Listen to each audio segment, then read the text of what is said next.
Naples Daily News Editorial Board wants to welcome David Levin, who's running for District 3 on the Estero Village Council. Thanks for joining us, David. Thank you for having me. Let's take the first couple of minutes here, and if you could just help acquaint voters with who you are and some of your background. Sure. My name is David Levin, and I am a husband, new father. My family lives in Estero. It's where we've planted our roots. It's where I'm going to raise my family. My mother, my grandmother, my sister, and her husband also live in Estero. And this is where we have lived since 1999. After that, I went away to school. I went to West Point and went on to earn a master's degree in public policy. I've always been very passionate about public policy, but it wasn't until I moved back to Estero and after earning my degree that I really feel like I can use the tools that I learned to help the incorporation effort. And that's what brought me here today. You said moved back. When did you move back? 2012, 2013, although I was always a frequent visitor, as one might be in college when they come home for winter or summer. Where were you born and raised? I was born in Connecticut, and I was raised there until my family moved down here. In terms of your business that you operate now, talk a little bit about your business, if you would. Political Precision is a consulting firm. We consult candidates and elected officials. Right now I'm running as a candidate myself, so I'm primarily consulting in land acquisition, doing some consulting with the BP oil spills Deepwater Horizon settlement. And that's what I do on a day-to-day basis. Are you consulting with any other candidates in this race? Or? No. Okay. Not just necessarily in your district, but in terms of all of the races that people can vote on. You're not consulting with any I've taken a other break Estero from political candidates. consulting Okay. so I can focus on my race Okay. and fatherhood. Okay. Are there any clients you have in the Estero area that potentially could become a conflict of interest if something came before the village council? No conflicts of interest in any one of my businesses.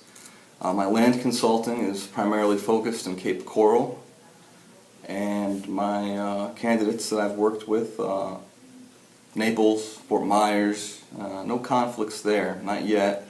And if there ever was, I would address that at that time. A lot of things for the new village council to do. What would be sort of the first task as far as you're concerned? Hiring an interim city manager, not just any city manager, the right city manager, someone with the qualities that we need to move forward, to manage growth. Those are all important on day one. What are those qualities? And someone who's a good negotiator and a good listener. I always like to say God gave us 2 ears and 1 mouth so we can listen twice as much as we talk.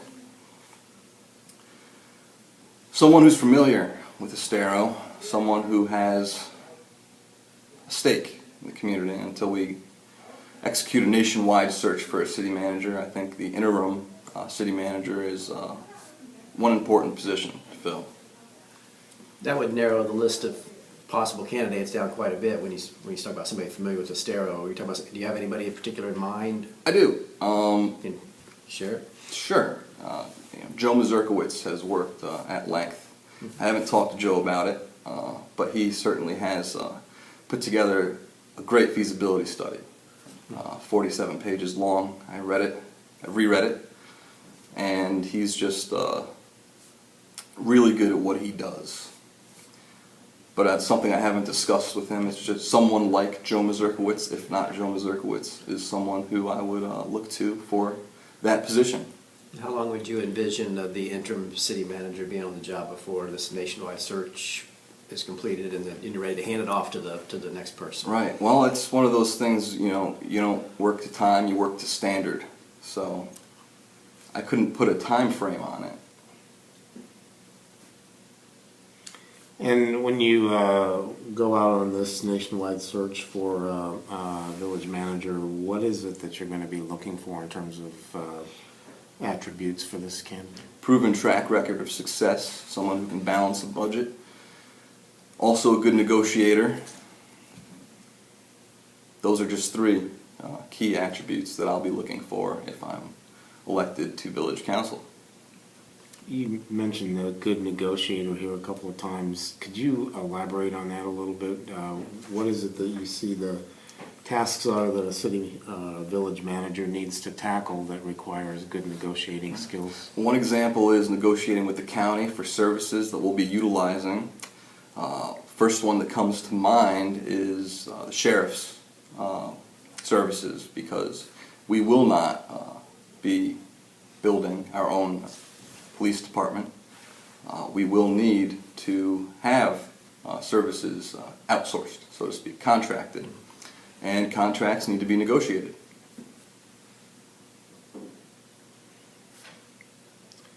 It's something I put a lot of emphasis on. Being in land acquisition, I negotiate on a day-to-day basis, and just being a good negotiator is very important. In terms of number of staffers out of the gate, how many people would you see on the village staff, and where would you look in terms of negotiating for the rest of it? To the county, independent companies? It's a great opportunity for me to plug Government Lite, which I think everybody has read about at this point or heard about. 3 to 4 initially is what I believe Joe Mazurka's feasibility study went with. You're going to need a village manager, an assistant to that person, a clerk, those are 3, an attorney, whether it's on a contract basis or full-time. That's something that the council will discuss. I'm putting an emphasis on not just a good attorney, but a great attorney, because we're going to need one. And as far as the services that you would go out and contract for everything else, would you look to simply negotiate with the county, or are you going to open it up to competitive, look at companies, competitive bids? How would you approach that? Why, as a personal policy, never just go with the first person you interview, so to speak? So, of course, Lee County is going to be one of the first people, or rather the first entities we consider or negotiate with. But it's only fair to bring others to the table, see if we can get the best deal possible. Now, Lee County has a great track record. We see this in Bonita Springs. They do a good job.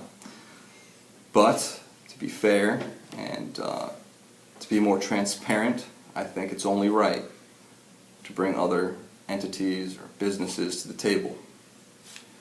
Looking at law enforcement, what would be even some options there? Does the sheriff's office sort of have you in a position where they're the only viable entity that you could even negotiate with, or are there other options there even?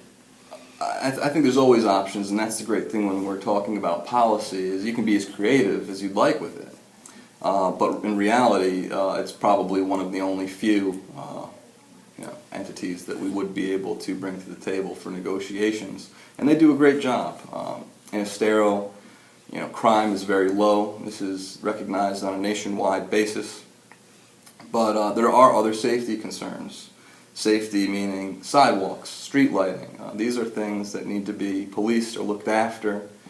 Traffic is a concern of mine, especially since I live on Estero Parkway and we're seeing Walmart go up. And don't even get me started about Walmart. Why? What's your issue with Walmart? Well, it's going to increase traffic on that street. I live on that street, and I'm raising a daughter on that street. The sidewalks are not sufficient. Street lighting is not sufficient. And I think another business would have been better suited to the demographics of Estero. It's more or less a done deal at this point. So how do you address the sidewalks and the streetlights specifically? Is that now a city job? Is that a priority? It's something that's in our transition book. It's also in the feasibility study, if I'm not mistaken. It's one of the first tasks we're going to tackle as a village, and rightfully so, because it'll be tragic the first time we read about a truck mowing down someone's son or someone's daughter. then we'll be in real trouble.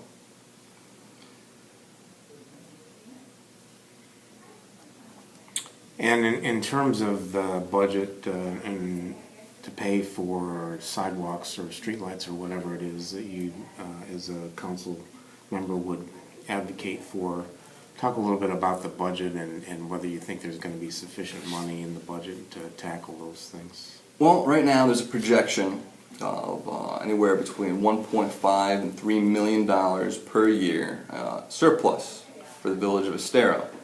But when we're talking about things like sidewalks and street lighting, we also have to consider impact fees. Now, right now, the county is having a conversation about that.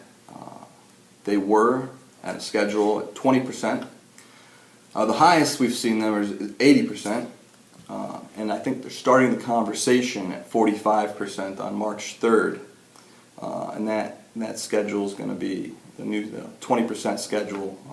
Be up mid-March, and we'll have to see where the county is before we as a village council can really have an idea of where we would be at on impact fees. Would you like to be at the 100% level? Is that a goal? No, I don't want to stunt growth. We've seen growth stunted in the past.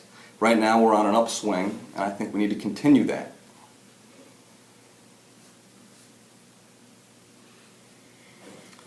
So if we can, let's come back to the budget for a minute. You talked about a $1.5 to $3 million surplus. What's your philosophy in terms of putting that money away for the future or using it now? Yeah. I would like to keep that money and 5 years down the road have somewhere in the ballpark of $15 million. Even at the expense of maybe not getting the sidewalks or the streetlights, as one example, done as quickly as you might otherwise. I'd like to see that done as quickly as possible, and there are public-private partnerships that we can engage in order to get that done in certain high-risk areas. Sterile Parkway, Corkscrew has that problem on some parts too. You're talking about 2 lanes, oncoming traffic, no median or dividers, no light, no sidewalk. It's very risky.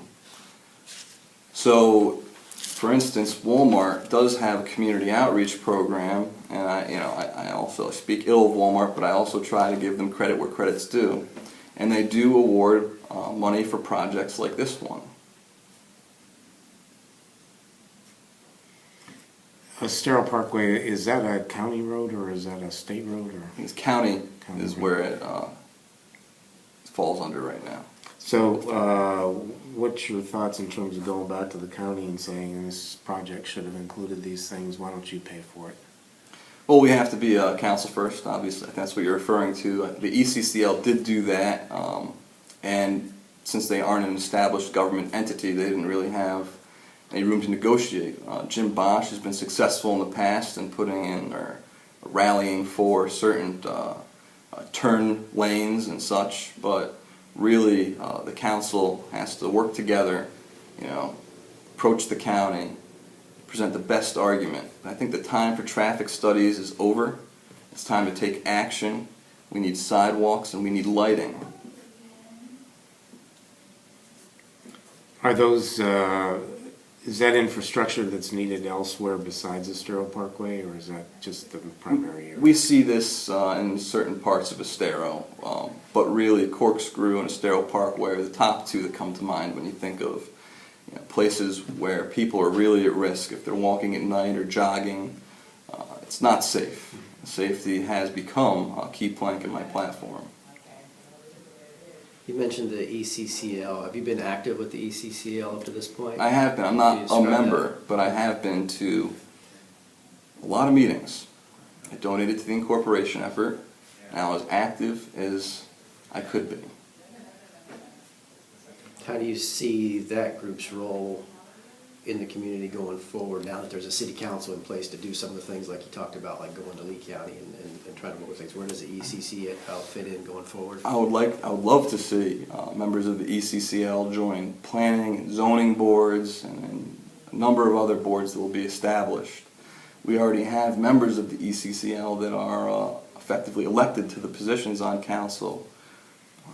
Howard Levitan, Nick Betos will be tremendous resources for the Village Council. Do you see that group having additional sway with the village council because of its past and its members that are now going to become part of the council? Will they have any greater sway versus other organizations in Estero? I don't know that as an organization as a whole it'll have as much sway. Individuals within that organization, you know, depending on how active they were, how much they know about the process, I think that will impact the sway, so to speak. So if they come before the village council with a recommendation, you wouldn't be, or would you be influenced by the fact that it's the ECCL? Not necessarily. It's tough to kind of imagine a scenario without specifics and knowing the person.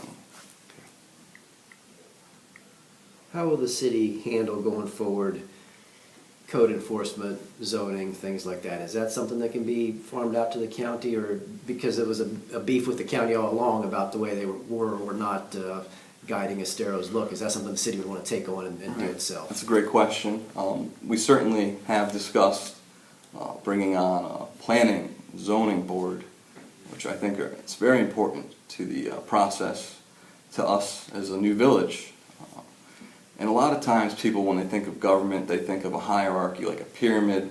But really, when you study it like I have, it's more of a marble cake. There's overlapping portions and overlapping boards and people who work together to get a job done. So I think the county will play a role, but we'll have our own zoning and planning boards and other boards in place. I'd like to see as much civic engagement as possible. So those will be sort of volunteer boards, advisory boards, perhaps, looking over these things. Exactly. With the county having some kind of role in perhaps enforcement or steering right. in a way, but yeah, yes. David, I wanted to come back to a couple other budget-related questions that we talked about earlier and come back to them. Bonita Springs, for example, has contracted with the Sheriff's Office for additional deputies in the community. Is that something you would see Estero spending money out of its budget to do? If we do, and I think we'll have to, it won't be a lot of money. Or if we negotiate and we're good at it, we won't see too much. We only have 2 sheriffs assigned to the village of Estero right now. They've been doing a great job. The Sheriff's Department, Sheriff Mike Scott does a great job. His sheriffs, deputy sheriffs do a great job. And I'd be pleased to just see things continue as they are. Some sort of continuity.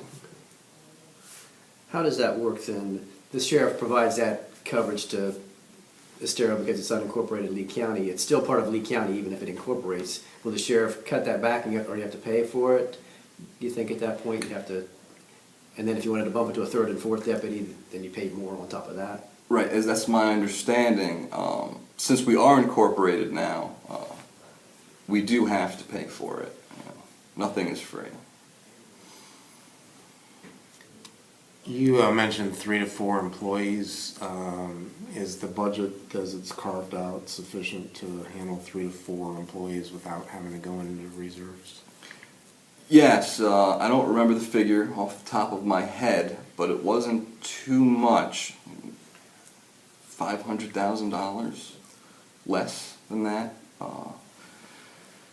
It is sufficient, and it's considered, and it's part of the feasibility study that leaves us with that surplus. It's already been factored in. After you mentioned maybe 5-year period, $15 million in reserves, what do you do then? Do you lower the tax rate? I mean, it's pretty far out, I know, but lower the tax rate, start capital spending? Well, there's certain things that we can do 5 years down the road. I would like to see the fire department's ISO rating drop to 1. When that happens, you see insurance rates go down. Like to see property taxes go down. For a very long time, wages have remained stagnant and taxes have gone up. I would like to see taxes stay low. What does the city do to work on that fire rating? Is it a matter of running water lines and hydrants and such? I mean, the fire department's its own entity. It is, and it's a great one. Chief Vanderbrook has done a great job with the Estero Fire District. And what we need to see is the millage rate go up. And that doesn't necessarily mean taxes have to go up. But we do need to see other entities, like for instance mosquito control, got to drag their practices into the 21st century. Monroe County has effectively slashed their mosquito control millage rate in half by using new technologies and eliminating wasteful spending. Is that, I mean, this mosquito control also is its own taxing district? Are you saying the city should use its bully pulpit, as it were, to bring these changes to mosquito control? I would certainly work with the county commission, because that's really who's going to make that decision. Lobby them as best I could, make an argument for it, and like I said, I'd like to see that millage rate just go up enough where we can drop that ISO rating, and then we'll see faster response times, more lives saved, and a smooth running operation, which we already have, so it would be a smoother running operation. David, can you talk to us a little bit about what distinguishes you from your opponent? First thing that comes to mind is our difference in age, about 40 years between us. I also have a background and a degree in public policy. I don't know that my opponent graduated from college. It's not to say that his time in the private sector doesn't make up for that. That's just another difference between my opponent and myself. I don't know that my opponent has children. He's never spoken of them in public, but I do. And those are three areas where we are different. I think it gives us a different perspective. What about in terms of approach to the issues? How would you distinguish yourself in terms of the issues from your opponent? I think one of my opponent's key issues is a hospital, the Bonita Estero area. And as a village councilman, neither him or me wouldn't have too much say in whether that happens or not. It's Lee Memorial Health System. I don't run on false promises or empty promises. I'm running on the promise of concrete issues, things that I can deliver. You mentioned that you had went to West Point. Did you serve in the military? I did. What, can you want to just 74 briefly tell us Delta. about that? Yeah, chemical, biological, radiological, and nuclear specialist. It informs some of my job as a consultant on the Deepwater Horizon settlement. We're just about at our time amount here. David, is there anything you wanted to add in closing? I'd really like to thank Alan and Brent for allowing me to interview today, and the Naples Daily News, the editorial board, my family for supporting me, my wife for allowing me to run, and the people of Estero for believing in me and supporting me regardless of the outcome. For Estero voters watching this video, we just want to remind everybody that you get 4 votes on the ballot. You get to vote in each of the 4 districts that are around the race. Thanks for joining us, David. Thank you.